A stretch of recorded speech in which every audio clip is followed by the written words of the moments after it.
Hello and welcome again to our monthly wine tasting here at Messina Hof. I'm Paul Bonarrigo, the owner, winemaker at Messina Hof, and we're going to have fun tasting wine today, talking about some interesting differences between regular harvest Riesling and late harvest Riesling. Some people get confused about that. Some people think that late harvest Riesling should be similar to the regular harvest, and they're like totally different.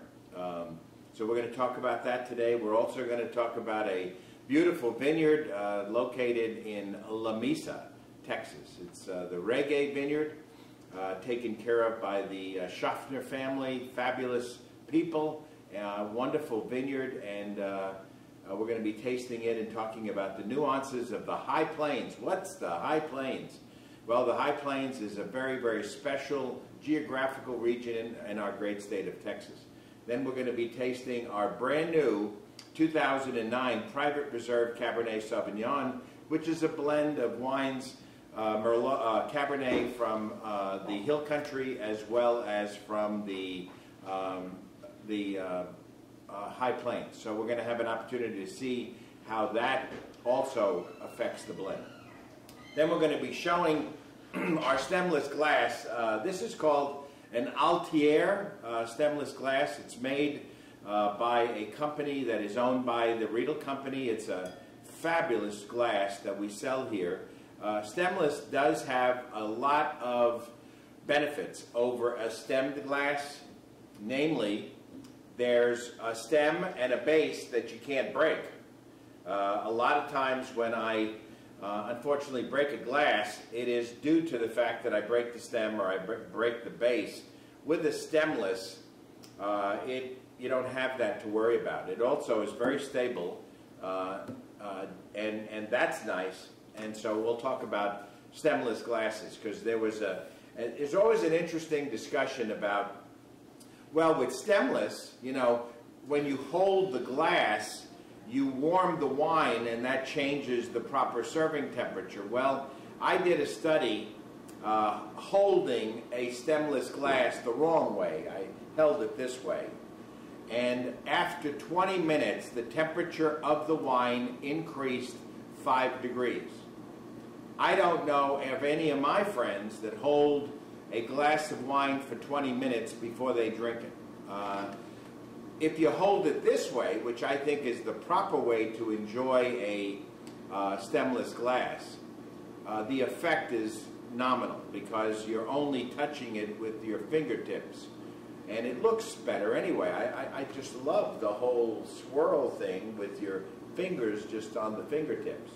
I don't think it looks good doing this. It looks more like a highball glass. Whereas here, I mean, you become the stem. And I think it's very, very nice. The other nice thing about this is they're a little less expensive than the full stemmed glass. Again, this is an Altier stemmed glass, and this is an Altier stemless. Two wonderful glasses made by companies owned by the Riedel Company. So let's get on with the tasting, and let's start with a very, very hot area of the wine business today, and it's called Moscato. And Moscato is a generic name now for all muscats. It's like the umbrella over all muscats. And so what's really funny about this is that we've been making Muscat Canelli now for about 25 years. And Muscat Canelli has always been a favorite of wine lovers that like something a little bit sweet. Well, along comes the generalized term of Moscato, which means Muscat Canelli. It means Muscat of Alexander. Muscat of Alexander is a table grape. It's not a traditional wine grape. It makes a Muscat that is about a third as good as a Muscat Canelli. But since we generalized the term Moscato, Muscat of Alexander wines are falling under that category, so there are some really poor quality Moscatos on the market. Don't have the strong apricot peach flavor that you get from a Muscat Canelli. all of our Moscatos are made from Muscat Canelli. So I think that our Moscatos are great values because the Muscat Canelli is a much more premium grape. It produces a superior aroma, and it's one that you'll find if you taste comparatively is going to really taste wonderful. So this is the 2010 Moscato. Now, I believe that Moscato is best consumed in the first 2 years of its life. So things like the 2010, which is the most current vintage, and the 2009, in my opinion, are fabulous. When you start getting into 2008, some of that aromatic kind of dissipates. The wine starts becoming a little bit more like a lanolil, a little bit more like less fruit flavors, and so I like them when they're young. I always refer to wine as like people. And a Moscato, a Chenin Blanc, a young Riesling, they are like the high school cheerleader team. Just full of energy, excitement, and wonderful enthusiasm. And then you take a wine like a Chardonnay, which is a mature woman, a woman with class and elegance, and those are the kinds of wines that age up to 5 years. But the Moscatos, the Rieslings, the Gewürztraminers, those wines generally in the first 2, maybe 3 years, that's the best time to consume them. So we're going to open up the 2010. It's been in the market now since January, so it's new to the market, and it's wonderful. We're using the screw pull. Again, if you haven't purchased one by now, you need one. Why? Because it's got a sharp point, it's got a tight helix, it's Teflon coated. It goes through and through the wax into the cork, amazingly easy, virtually impossible to mess up. And then all you have to do is turn the auger in a clockwise direction, and it just lifts it straight out. There's no difficulty whatsoever, and you get to enjoy it. I still have people using the kinds of openers that look like, with little arms that branch out, and the auger is just big and fat, and it breaks the cork, and people call us up and say, what's wrong with the cork? Well, you could use a piece of wood instead of a cork, and it would still break it. Some of those augers are just amazingly too big. So I really recommend, one of these screw pulls will last you 20 years. And anytime you open the bottle, you'll never be embarrassed. You'll always feel confident. It does not destroy the cork. It's just a lovely, lovely way to open up a bottle of wine. So we're going to pour this through our Venturi, and we're going to do the experiment on air with regard to temp. We'll pour it through here. Now, why would you use the Venturi on a white? It aerates the white just like you aerate the red. And a good Moscato is benefited by aeration. Now, keep in mind when you're doing a tasting, always do the white wines first, because if you don't clean this after the white, well, after the red, if you go back to a white, you're going to create a rosé. So you don't want to do that. So you want to go from white to red. If you go back from red back to white, rinse this thing out so you don't bleed color into the wine.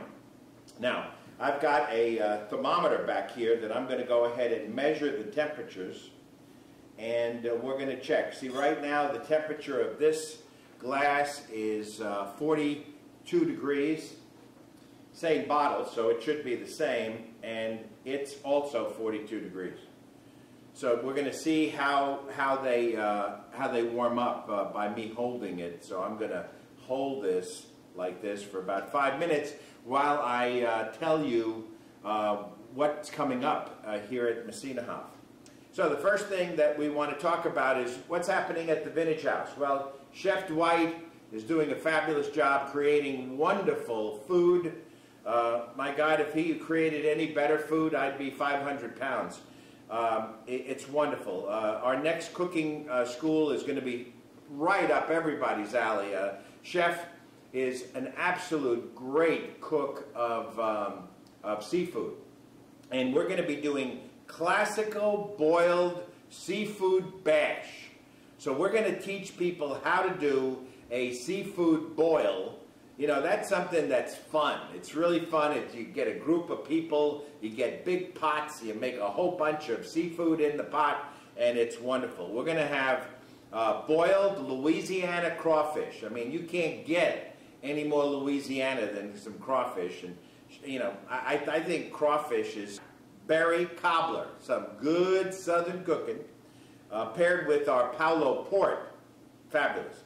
And it's going to be Thursday, May the 26th, and it's going to be, I think, probably the best cooking program we've ever put on here, because you're taking a great Louisiana chef and having him teach exactly what he loves. So I'm really looking forward to that. And then we're going to go Tex-Mex on June the 9th, and we're going to have some wonderful tomato tortell tossed with jalapeno picante, creamy dressing. We're going to have black pepper grilled halibut in a pool of black bean sauce, topped with grilled shrimp, mango. Oh boy. And we're going to have some sopapillo delight with praline. Oh God. So 2 great cooking schools coming up, and going to be a lot of fun. And then TGI Thursday. That's how we begin to unwind the week here at Messina Hof. It's going to be on June the 16th. It's going to be between 6 and 9 p.m. We're going to be tasting 20 of Messina Hof's finest wines, and we're going to compare them you know, to each other, as well as we're going to do vertical tasting, horizontal tasting, and it's only $25 in advance, $30 at the door. It's a lot of fun. We have some cheese. We have great people that come, and we have music. It's just a delightful way to enjoy a bunch of good Texas wine here at Messina Hof. Now we're going to take the temperature. Now that I've been holding this thing, we're going to take the temp, and the temperature is now 44 degrees, and we're going to take the temperature here, since it's just been sitting out, and it is 43 degrees. So, proof again. Stemless glass, held 5 minutes, change the difference in temperature 1 degree. So, again, the fallacy of if you hold it, and I held it the wrong way, by the way. I was holding it this way. I didn't hold it this way. So you get all the benefits of the bowl. You get less expensive glass, less likely to break glass, and sits on the table real nice. It also is great with other kinds of drinks. You could use it as a water glass. You can use it to make cocktails. It's just a great all-purpose glass. Crystal, can't beat it. Really nice sound and clink.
Chef Dwight's middle name. I mean, he does a great job with crawfish. We're going to have some boiled shrimp, and we're going to enjoy some boiled shrimp. And then we're going to have some potatoes, garlic,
and smoked sausage. Maybe some of that boudin sausage should be great. We're going to have it with the Gewürztraminer. We're going to have it with Bow. And we're also going to have it with the Private Reserve Shiraz 2006. And then we're going to finish it off with the cooking school with some black